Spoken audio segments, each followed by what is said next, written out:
Hello అండి, అందరూ ఎలా ఉన్నారు? ఈరోజు నేను నా స్టైల్లో బెండకాయ ఫ్రై చేస్తున్నానండి.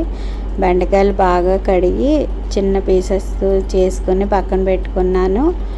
ఇలాగో ఒక పెనం తీసుకొని ఆయిల్ వేసుకోవాలండి. ఆయిల్ కొంచెం ఎక్కువ వేసుకున్నానండి, లేకపోతే అడుగంటేస్తాయని. ఆయిల్ వేడవుతూ ఉండగా మనం తాలింపులు వేసుకుందామండి. తాలింపులు తర్వాత ఎండుమిరగాయి, ఎల్లుల్లిపాయి, కరివేపాకు,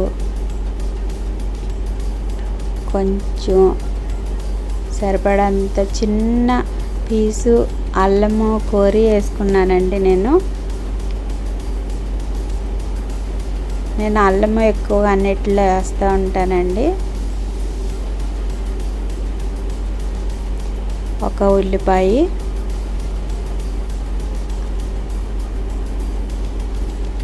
ఒక టమాటా చిన్న పీసెస్ చేసుకోవాలండి. ఇవి అర స్పూను పసుపు. ఒకసారి తాలింపులన్నీ కలుపుకోవాలి. ఇలాగా లైట్గా ఫ్రై అవుతే సరిపోతుందండి. మనం రెడీ పెట్టుకున్న బెండకాయ ముక్కల్ని ఇందులో వేసుకోవాలి.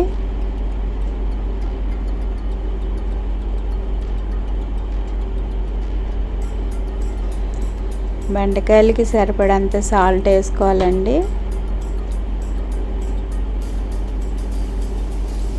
ఒకసారి అన్నీ కలుపుకొని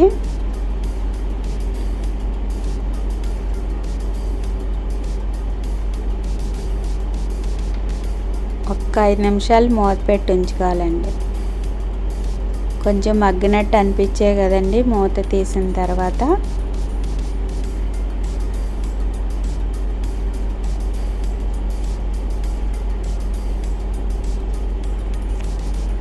చూసారు కదా, అటు ఇటు తిప్పితే ఆయిల్ కూడా కనిపిస్తుంది. ఇంకా మూత అయితే పెట్టకుండా ఉంటే మంచిదండి. మూత పెడితే బెండకాయలు మజ్జిగ చీరుకుపోయి మొత్తం గ్రేవీలా తయారైపోతూ ఉంటుంది.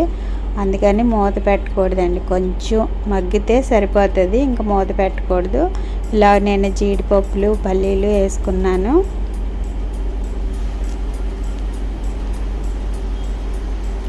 జీడిపప్పు, పల్లీలు తింటుంటే టేస్టీగా ఉంటాయండి మధ్యలో. నేను ఇప్పుడు వేసిన పౌడర్ ఏంటంటే వెయిట్ లాస్ కోసం తయారు చేసుకున్న పౌడర్ అండి. ఇది మాత్రం జీడిపప్పు, నువ్వుల పొడి వేసాను.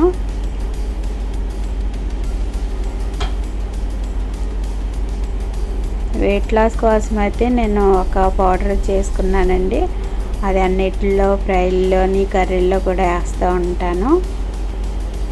ఒకసారి ఈ పౌడర్ అంతా వేసాం కదా, ఒక్క 2 నిమిషాలు మూత పెట్టుకోవాలండి. అదంతా కొంచెం మెత్తగా అవ్వడం కోసం పౌడరు. మళ్ళీ ఒకసారి గట్టితో మెల్లిగా తిప్పుకుంటూ ఉండాలి. ఇలా కొత్తిమీర కూడా వేసేసుకుందాము.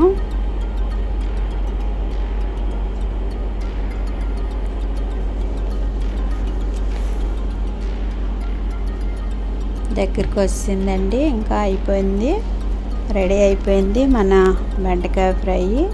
ఒకసారి మీరు కూడా ట్రై చేయండి.